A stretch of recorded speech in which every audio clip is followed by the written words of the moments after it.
Good morning. Welcome to Blue Water Vicariate Schools Today. Good morning. Today's October the 3rd. It's Monday, and it's time for the Blue Water Vicariate Schools video of the day. Good morning. Today is Halloween, and this is what Halloween is all about. Good morning. Deacon John here. It's time for the Blue Water Vicariate Schools video of the day.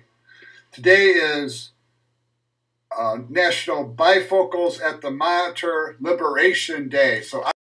Good morning, Deacon John here. It's time for the Blue Water Vicariate Schools video of the day.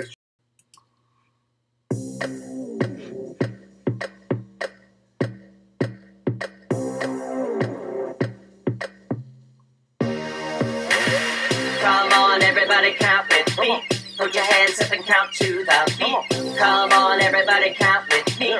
1 to 100 is where we gotta make it. 98, 99, now we made it to 100. I can make it to 100. You can make it to 100. Start the beat over. Let's count and make it to 100. Let's count to 100. Let's count to 100. Well, good morning. It's Deacon John here, and it's the 100th Blue Water Vicariate Schools video of the day this year. So I hope you enjoyed our little timeline through the year, and we have a great day ahead of us as well. So enjoy today's good news story. When this firefighter arrived on scene to deliver a stranger's baby, he had no idea 5 years later the child would be calling him Dad.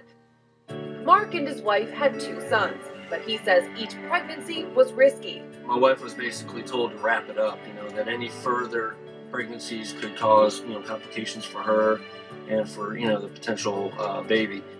Hoping to add a girl to the mix, they thought about adoption, but he says it wasn't an option on their firefighter and teacher salaries. Then what started out as a routine day turned into one of the best days of their lives. Mark responded to a call for a woman having abdominal pain. He quickly learned she was pregnant. And you can talk about how cool it would be to deliver a baby until it actually happens. The couple was told at the hospital the baby would be put up for adoption. Mark joked he wanted his name to be thrown in the hat. Never did I think that it would become reality less than 48 hours later. They named her Gracie, and the community chipped in to help with her unexpected arrival. When we got home from picking Gracie up, we couldn't even get in our front door. There was everything you could possibly need. 5 years later, Gracie is doing great. I love my boys more than life itself. Gracie has me wrapped around her finger. There's no doubt about it. He says the situation surrounding her birth makes their relationship special. We have this bond that I think supersedes even other father-daughter relationships. We are Day in history. February 22nd. In 1819, Spain agreed to cede the territory of Florida to the United States. On this day in 1932, the Purple Heart, the award given to soldiers who were wounded by the enemy, was reinstated. It was first established by George Washington during the Revolutionary War. This day in 2006, insurgents destroyed the Golden Dome of one of Iraq's holiest Shiite shrines, the Askaria Mosque in Samarra, setting off a wave of sectarian violence between Sunni and Shia. And on this day in 1980, the U.S. Olympic hockey team performed a miracle on ice. They faced the favored Soviets at Lake Placid. The heated match became a Cold War showdown. In the end, the underdog Americans bested the Russians 4-3, and America celebrated. And that's this day in history. This is Franciscan Media's Saint of the Day for February 22nd. Today we celebrate the chair of St. Peter the Apostle. Put another way, today we commemorate Christ's choosing of Peter to sit in his place as the earthly leader of the Church, its first pope.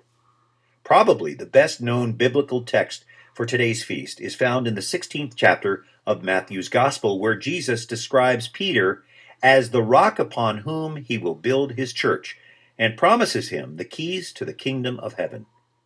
Peter has a unique status as the first disciple Jesus calls at the outset of his public ministry. Likewise, Peter is consistently named first among the 12 disciples. he witnessed Jesus transfigured and was asked to watch and pray with the Lord during the agony in the garden.